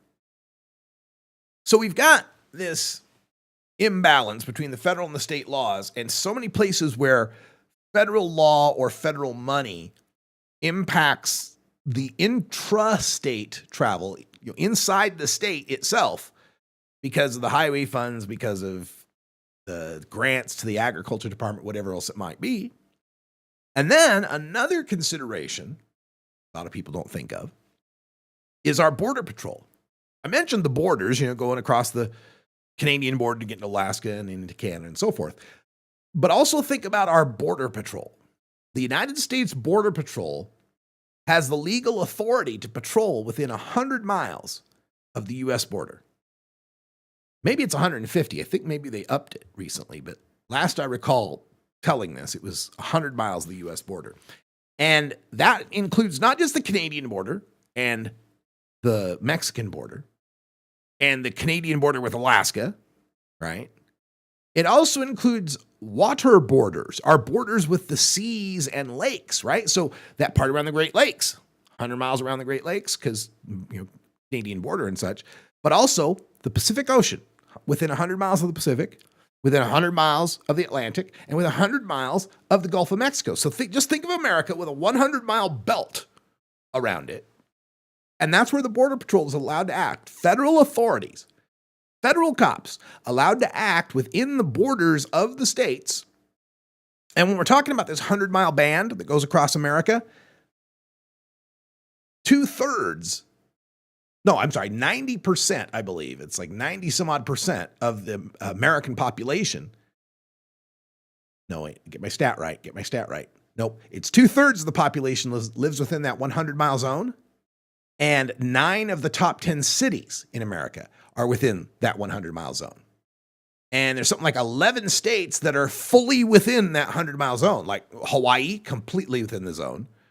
Vermont, New Hampshire, Maine, these kind of states, completely within the 100-mile zone. So we have states where the Border Patrol has jurisdiction to mess with people throughout the entire state. And what I mean by messing with is checkpoints, where states might not allow a checkpoint. In a lot of states, like home state of Oregon here, it's against the state's constitution to put up a DUI checkpoint or any sort of, suspicionless checkpoint to harass drivers. Not for the Border Patrol, though. They're within 100 miles of the Pacific Ocean, which is Interstate 5. They could go ahead and put up checkpoints if they wanted to. They don't need much as far as suspicion goes. They're allowed to conduct warrantless searches in violation of our Fourth Amendment, the Border Patrol are. So that's within 100 miles of every border.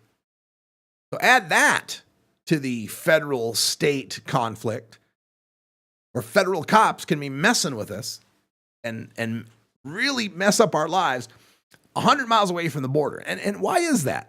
Right? They're the Border Patrol. They're supposed to be patrolling the border. Well, this series of decisions have allowed that, but once the bad guys get across the border, they're going to make their way away from the border. And so we have to have a zone in which they could still apprehend the guys that have just crossed the border. Really? Sounds to me like that just incentivizes people who've illegally crossed to go further into the middle of America. Get as far away from the 100 miles as they can, right? But really, it just empowers our cops in a way they're not meant to be empowered. Just like the no-knock, the suspicionless warrants that were supposedly for terrorism. I object to all this sex on the television. I keep falling off. All right, that sound means that it's 4:20 here in the Pacific Time Zone. And according to our union rules, we got to take a safety meeting right now. I sure hope you're safe out there. And when we return, we'll talk more about what's happening in the world of weed right here on Toker Talk Radio.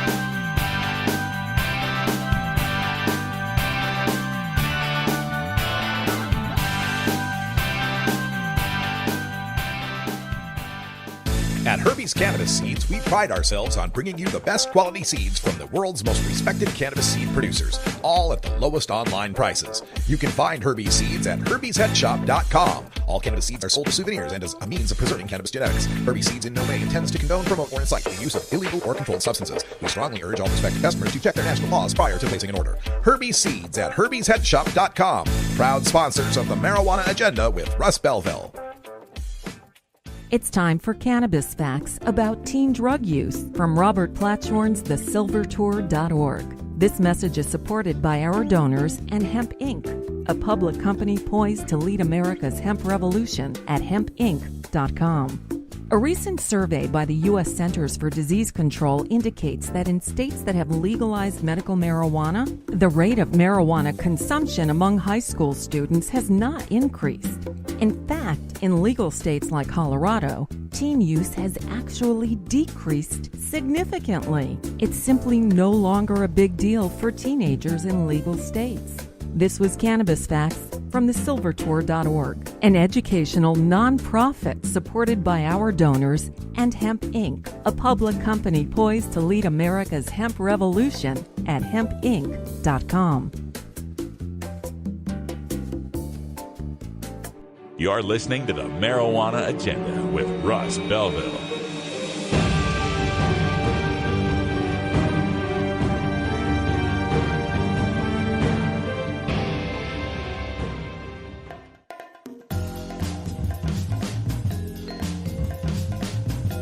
I'm Russ Belville from the Marijuana Agenda. Join me every 4 weeks for the Northwest Cannabis Chronicle from the Marijuana Business Association. Learn more at mjagenda.com/about.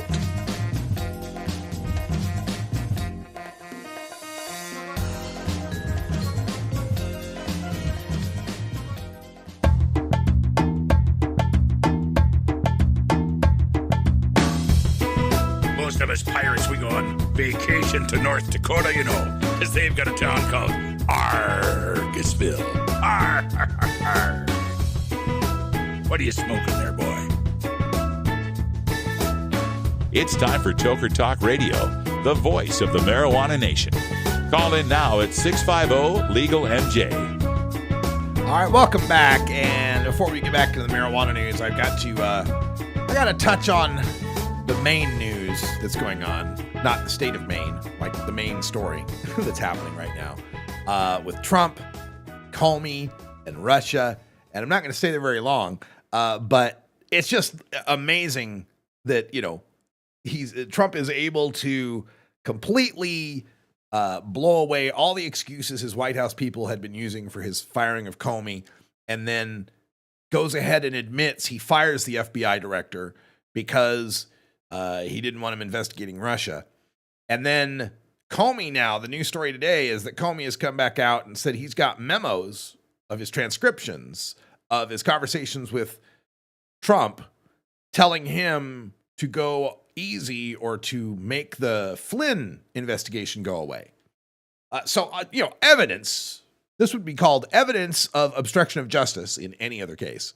It's just phenomenally amazing to me where we're at in our American politics. And part of this that's so amazing is just how craven and how beholden to power the Republicans are at this point. So willing to excuse and look the other way and just be ultimate hypocrites when it comes to what Trump is doing right now with classified intelligence. It was reported that Trump gave away some classified secrets, some intel, to the very Russian ambassador, Kislyak, that is at the center of all this Flynn and Russia stuff. Like Trump does not even has 0.6 micrograms of a shit to give about the optics of any of this, right? Just blundering right on through it, doesn't even care, right?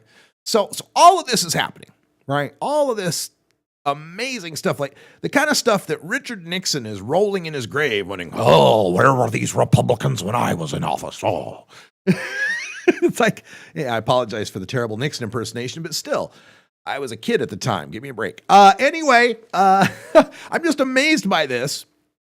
I'm amazed by this whole thing because this is the same party that was like just destroying Hillary Clinton over, oh my God, she used a BlackBerry to try to use her email and that was insecure. And now we got the guy, leaking information to the Russians, doing classified secret stuff at Mar-a-Lago with a Chinese premier over a North Korean thing and missile launches into Syria. And it's just, wow, right? The sheer hypocrisy is just so stunning. You're waiting for someone's head to blow up like that guy in Scanners, right? So with all that, that's our context, right? I wanted to set the context for this tweet I came across because it involves my home state of Idaho and its Senator James Risch. Now, you got to remember James Risch. Now, this guy, when I was in Idaho, this guy used to be, I think he was the lieutenant governor of Idaho. He used to be a representative, House of Representatives, congressman from Idaho, and now he's a senator from Idaho. I believe he's the one that took the place of Larry Wide Stance Craig, who is not gay. He's not gay. Whatever you think, Larry Craig's not gay. He says so. Yeah. So anyway, Risch, the senator, I was seeing some tweets earlier today where people were saying, in the contest for who is the most pro-Trump apologist willing to condone anything, the award's got to go to Idaho Senator Jim Risch. And I didn't see the story and I didn't, follow up on it because I was busy getting the show ready. But then I just got this tweet that came across of Stephen Peoples at SP Peoples on Twitter.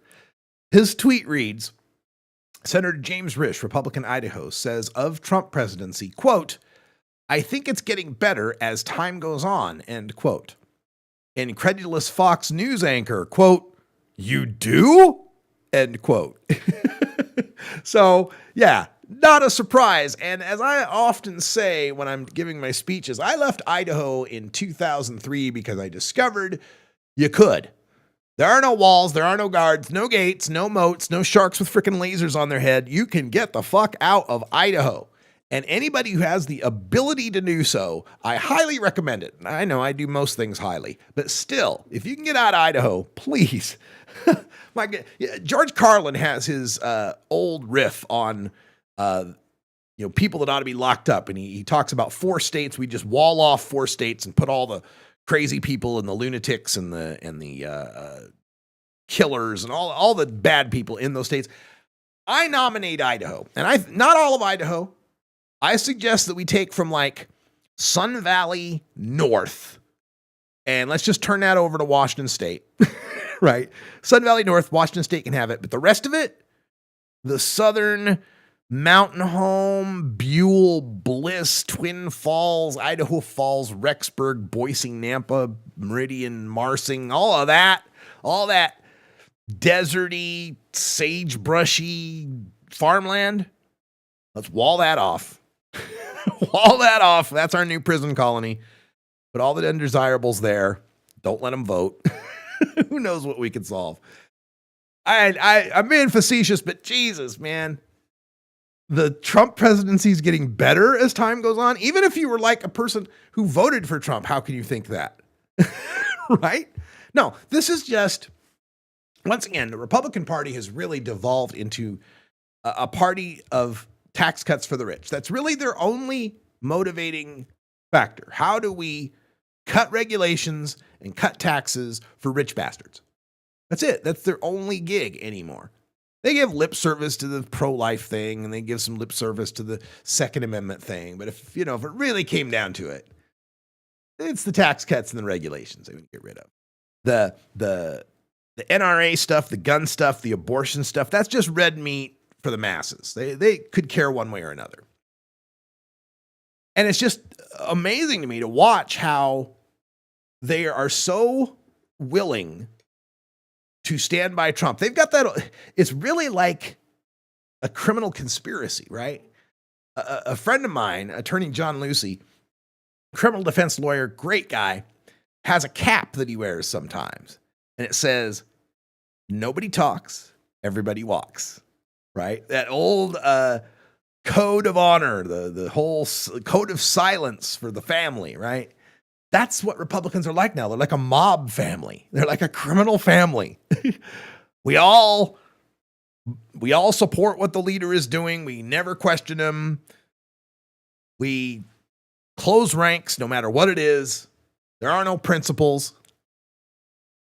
You get guys like John McCain who says it would be a stupid idea. It'd be an idiotic idea to get rid of the filibuster for Supreme Court judges. But got to close ranks. Got to do what we got to do. It's just remarkable that this is happening and that we're living through it. And there's got to be a point at some point where Republicans have to decide whether they love this country or they just love power. And I believe some of them are fine with, Russian oligarchy and corporate control. They're, hey, whatever. As long as I have my gig, as long as I keep getting reelected. I think a lot of them are actually fine with it. Just frustrating as hell to watch. And on the other side, you got the one side that's just, the Republican side of corruption and addiction to power. And then on the other side, you got the internal circular firing squad on the left, where you can't be pure enough, you can't be good enough. Everybody has to toe the line on every particular issue. And a situation where, like, Democrats are going to have to understand that when it comes to being the party of rich bastards, the job is already taken. The rich bastards already have a party called the Republican Party. And since Bill Clinton, the Democratic Party, has decided, well, the reason the Republicans have been winning so much is because they're the party of rich bastards. If we could just find a way to get rich bastards to like us, we could win too. And the thing is, it worked. It worked to Bill Clinton's advantage. Now, it worked to his advantage more so because he was an incredibly gifted politician. I think if people knew getting into the Clinton presidency that he'd be, signing the crime bill and the Telco Decommunications Act and all the things that we're still working to repair today, I think a lot of people that voted for Bill Clinton may not have. Right? They got sold a bill of goods on that one in a lot of respects. Promised don't ask, don't tell would end, and promised that we'd have public health care, and then see where that went. So there's a discontent on the left because I feel just that generally the biggest problem is that the system has become one that is run by money. Republicans are the party of money. Therefore, they can game and run the system. At least, I'm saying this is the mistake that the Democrats are making, is thinking that this is the way the system runs. It's the party of money, and we got to be pragmatic, and we got to raise money, and if we're not in power, we can't do anything, so we have to make compromises. And that makes sense. I mean, to some extent, politics is the art of the possible and all that. But you really got to know what your core is. And the core here, the Democrats have lost their core, which is in opposition to the party of money, Democrats were the party of the people. And their mistake is thinking the system is irreconcilably broken and beholden to money. It's only that way because they lost touch with the people. The system is really honestly, is geared to work for the people.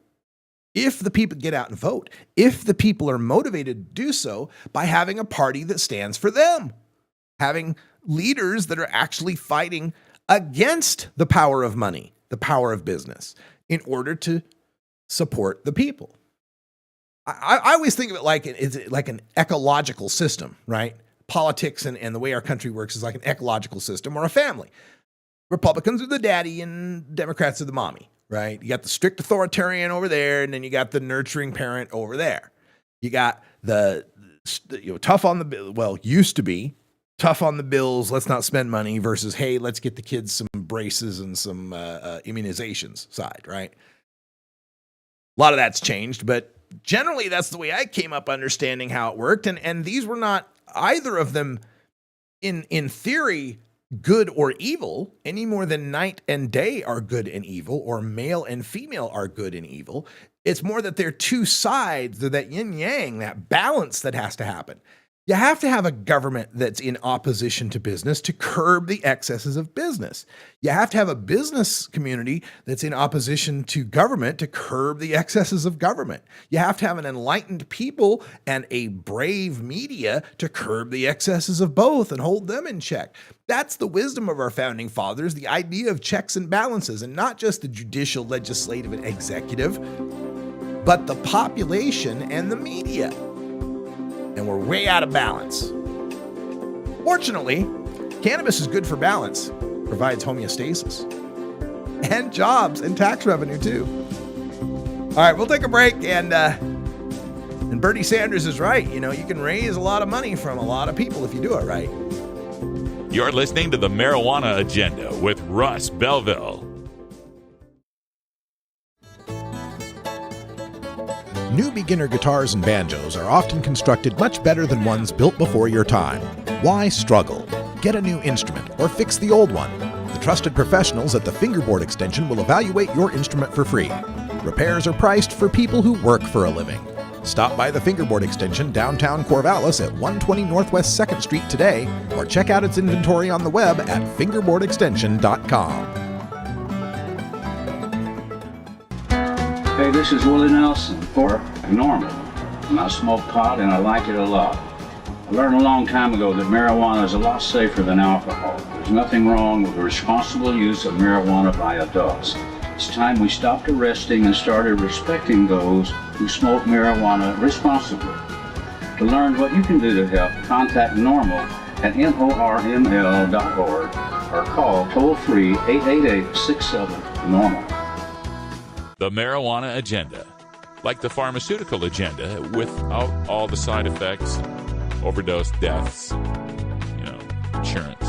Side effects may include nausea, dry mouth, and constipation. Dry mouth, constipation, indigestion, and abdominal pain, which can occur without warning and may cause death.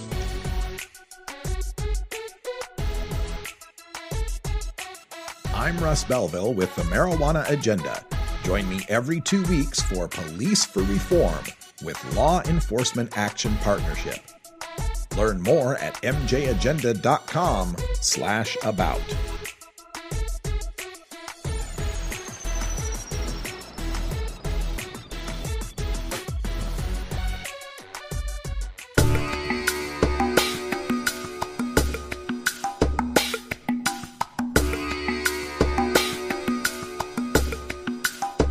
Pod 2.0. It's not your father's Woodstock weed. It's time for Toker Talk Radio, the voice of the marijuana nation. Call in now at 650-LEGAL-MJ. Welcome back, everyone. 38 and a half after the hour. And if Idaho Senator Jim Risch didn't bowl you over with his uproarious comedy that the Trump administration is getting better and better, we've got the headliner in the conservative stand-up comedy circuit joining us now, Governor Mike Huckabee. Governor Huckabee's most recent tweet, I am quoting this verbatim, people. CNN quotes anonymous sources that @real Donald Trump had 3 scoops of ice cream and called it an ice cream comey.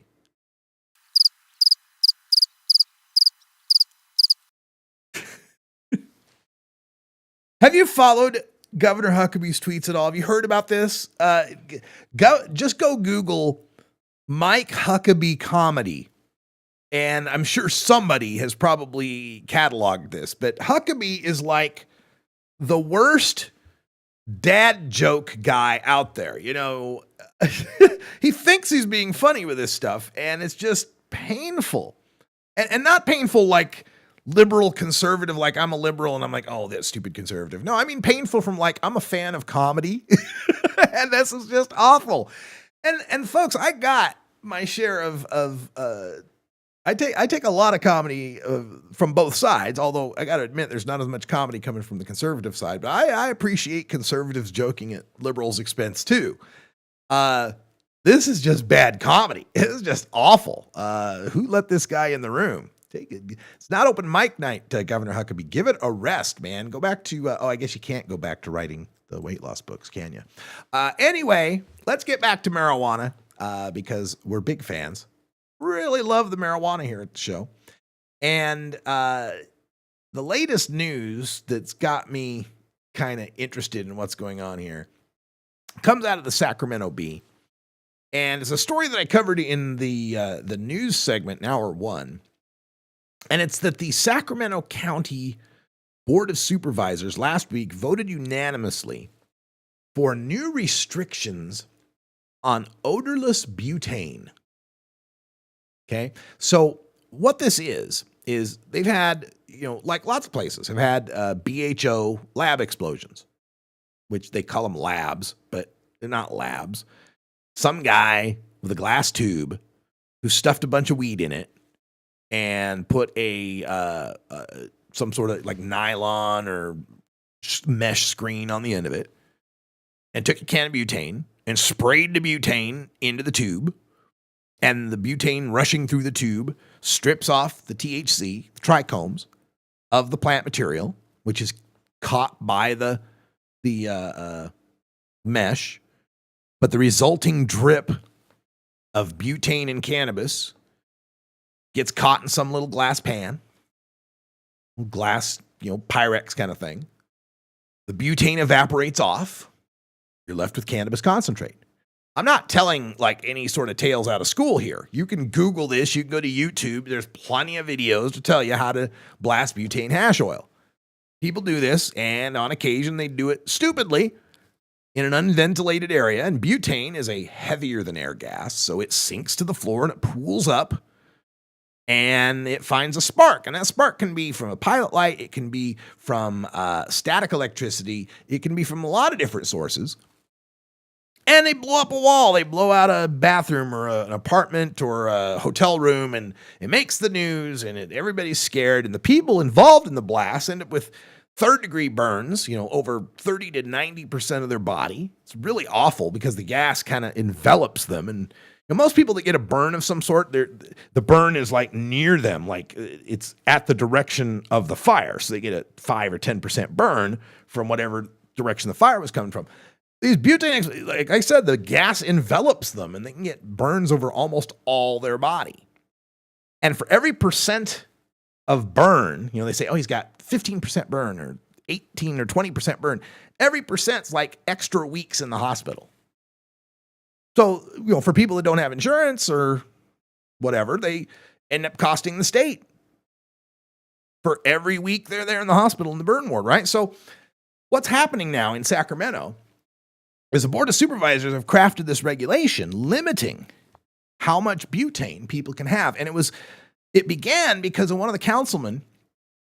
The guy's name is, let's see if I can find his name. Where is he at? Well, that was in the previous story. But anyway, one of the councilmen, Eric Guerra, I think is his name,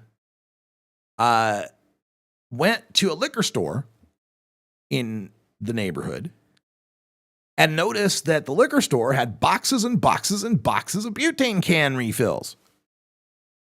It's like, what the hell does a liquor store need with butane, right? You can see maybe if it were like a cigar store and they needed to refill butane lighters, for Zippos and stuff, but what's up with the butane at the liquor store? Well, of course, what it's for is the people that are blasting hash oil need large quantities of butane to do it for every blast you do, right? I used to live out in Northeast Portland, and within blocks of my house was one of those, bodega-style convenience stores where there's dust on the stuff on the shelves because it's hardly selling any of that, but stacks of boxes of butane and that they, I'm sure, was keeping the store in business. So in Sacramento County, the supervisors voted unanimously for this new bill, this new ordinance, I should say, that limits a retailer to selling only 600 milliliters of butane to a customer. Now the cans, your standard butane refill can is a 300 milliliter. So 2 cans, pretty much limiting you to 2 cans of butane. If you are, if you want to buy some butane, 2 cans per customer. And in addition to this, have created a possession limit for butane in the county. You can only possess 200 or 600 milliliters, 2 cans worth of butane. Now, I was looking before the show, trying to find the text of the actual ordinance to find out what is the penalty, because I don't think, is there a criminal penalty involved in this? I don't know what's going on. I still will, I'll update that when I find out. But they're going to prohibit possession of more than 2 cans of butane. And what they're saying they're modeling this off of is meth. Yeah, they're modeling us after states that have gone after meth by limiting the precursor chemical pseudoephedrine. That's why here in the state of Oregon, you can't get good Sudafed. You can't get the real Sudafed that actually works, right? Because they've banned that. You have to have like a prescription to be able to get the Sudafed. You have to cross the river over into Washington to buy real Sudafed. Places like Oklahoma have these kind of laws as well. And, we can discuss whether or not it has made any effect. I mean, I can tell you what the effect of it has been is it's changed the way meth is made. That's all. It hasn't stopped people from making meth or getting any meth.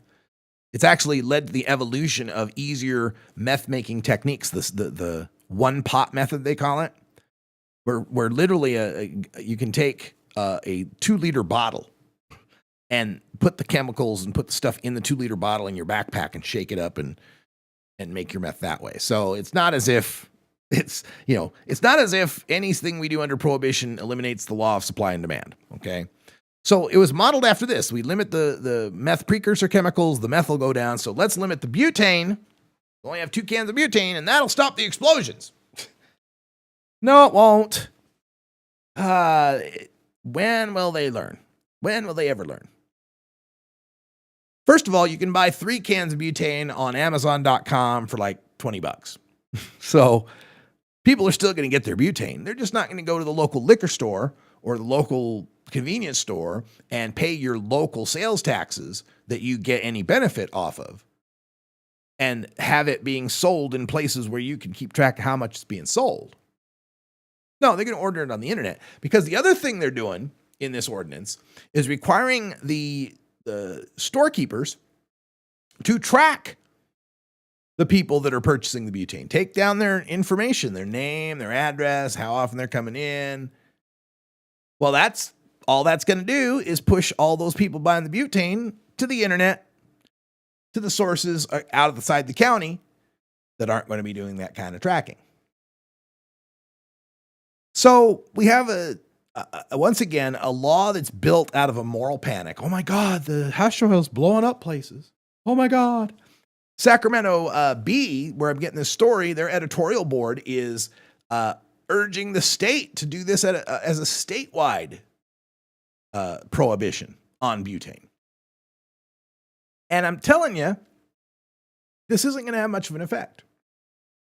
The demand for this product, the butane hash oil, is built on a lot of things. Number one, in the states that legalize it, Oregon, Washington, Colorado, California, the rest, when they legalize this stuff, they limit people to extremely low amounts, like 5 grams in some cases. They put all sorts of regulations and testing requirements on it so that by the time it hits the shelves, $25, $30, $50 grams of cannabis concentrate. Meanwhile, you have people that are home growing, other than Washington State, people that are home growing that are allowed to grow 3, 4, 6 cannabis plants, mature plants. From each plant, you can get ounces of marijuana. And most of these states, you're allowed to possess all that you harvest. But you're going to want the buds of the marijuana for smoking and vaping. And the rest of that stuff, the trim, the leaves and little popcorn buds and such. Gee, what are you going to do with that?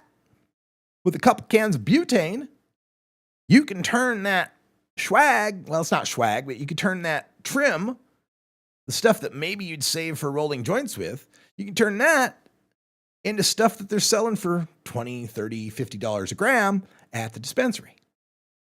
And if you want to sell that on the underground market, you can just lower the price just a little bit, sell it for $10, $15, $20 a gram underground, and make a pretty good profit off of the trim and still have bud for yourself to smoke. And of course, the farther east you go, the more into prohibition land you go, that gram gets more and more expensive. I've heard of grams going for $100 in places like Chicago, Florida, New York. Until that sort of discrepancy in the price and the taxation goes away, nothing's going to stop people from home blasting their own cannabis concentrates. Nothing. The only thing you can do to make the number of explosions go down is reduce the cost and increase the access. How many stills are blowing up these days? It still happens. You still have moonshiners. But nothing like the number of stills that were blowing up in the 20s. The 1920s during Prohibition. It's the demand that's the danger. Not restricting the supply isn't going to solve that danger.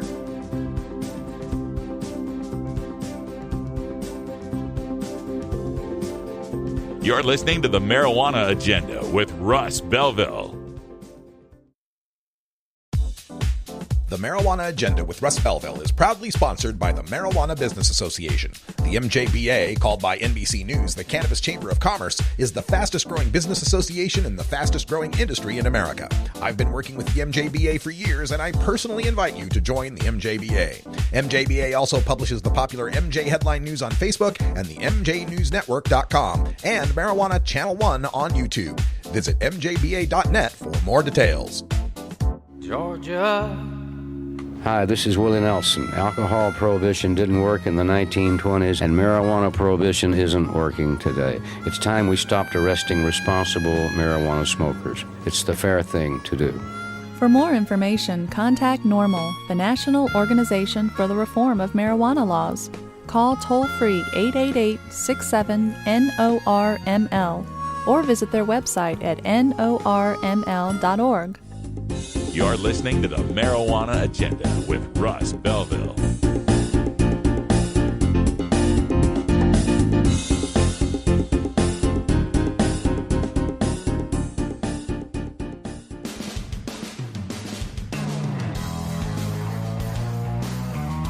I'm Russ Belville from the Marijuana Agenda.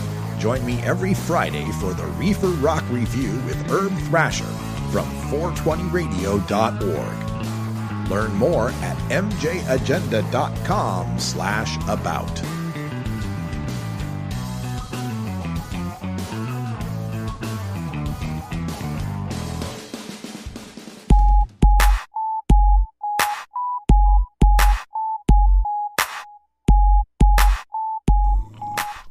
Hello, Mr. Man. Hi. I'm working.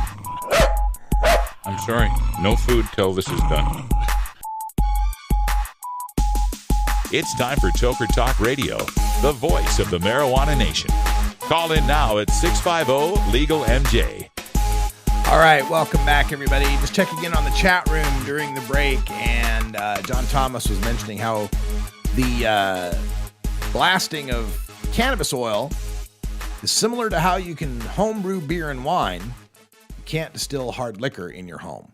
I'm not sure if I'm getting the context right on that, but anyway, let me address it.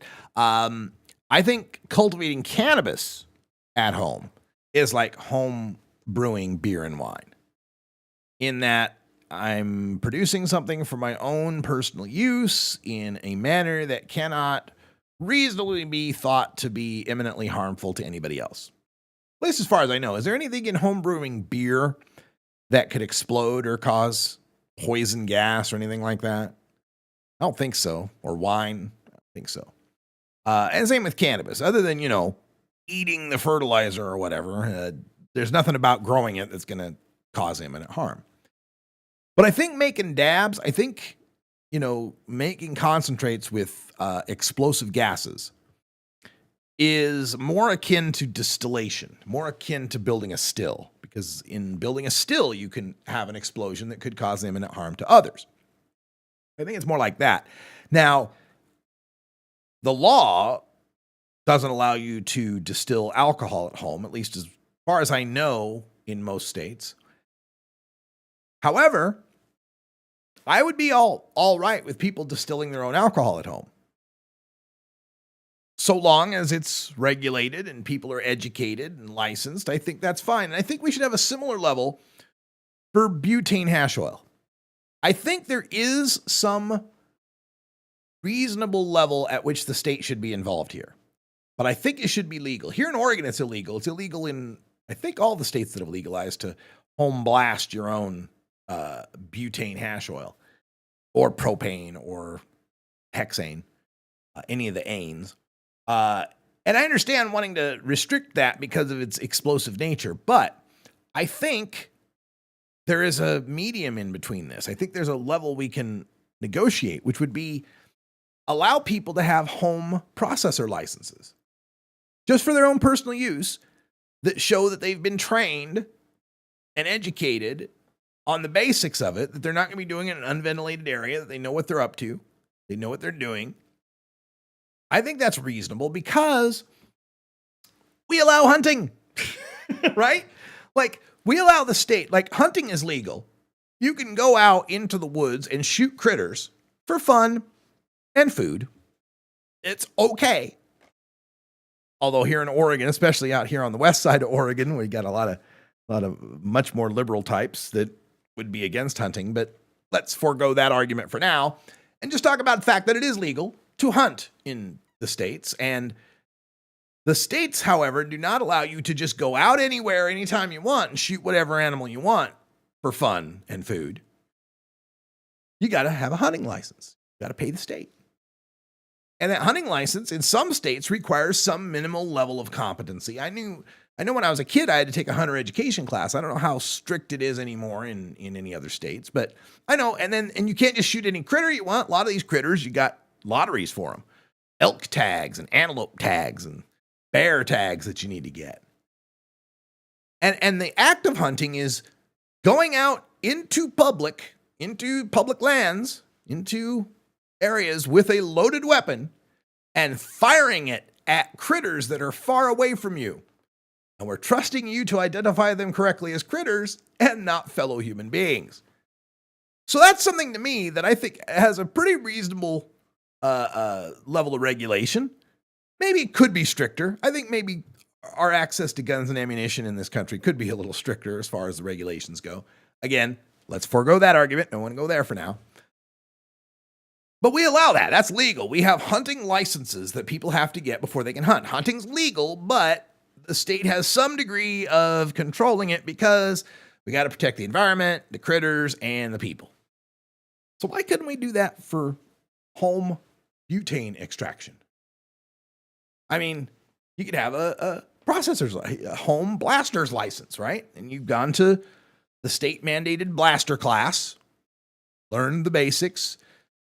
Maybe even your blasting area has to be inspected by a state inspector. I mean, I just had to have an inspector come to look at my house for Airbnb, just to let people sleep in my guest rooms. I had to have an inspector come and verify the fire detector works and make sure that there's a carbon monoxide detector. I don't have a problem with that. It seemed reasonable. And I pay taxes on this Airbnb every time someone stays here. Some money goes to the city and the county. I think most people are cool with that, but I think a blanket ban on home butane oil blasting just drives it underground, just restricts. Something that gets passed around. That's interesting. A joint. A joint. Now, streaming live on the Marijuana Agenda. What are you people? On dope? I guess we it's are. It's time for Toker Talk Radio. Hey, this is great, man. The voice Once again, of the Marijuana Nation. I didn't get my timings correct. I apologize for that interruption by Dan Michaels and the rest. Anyway, that's all the time we got for today because time flies when you legalize, especially when you can't do base 60 math in your head. We'll be back tomorrow with more news and interviews you can use for the cannabis community. Tomorrow's program, as part of our central rotation, will include the Minority Cannabis Report and the Southwest Cannabis Chronicle. And we're going to go way southwest. Follow MJ Agenda on Facebook, Pinterest, Instagram, YouTube, and SoundCloud. And follow MJ Agenda Show on Twitter. That's right, way southwest. MJAgenda.com. All the way to the state of Hawaii for tomorrow's interview. We'll be talking with Brian Murphy. That's it, folks. Until next time, take care of each other, tokers.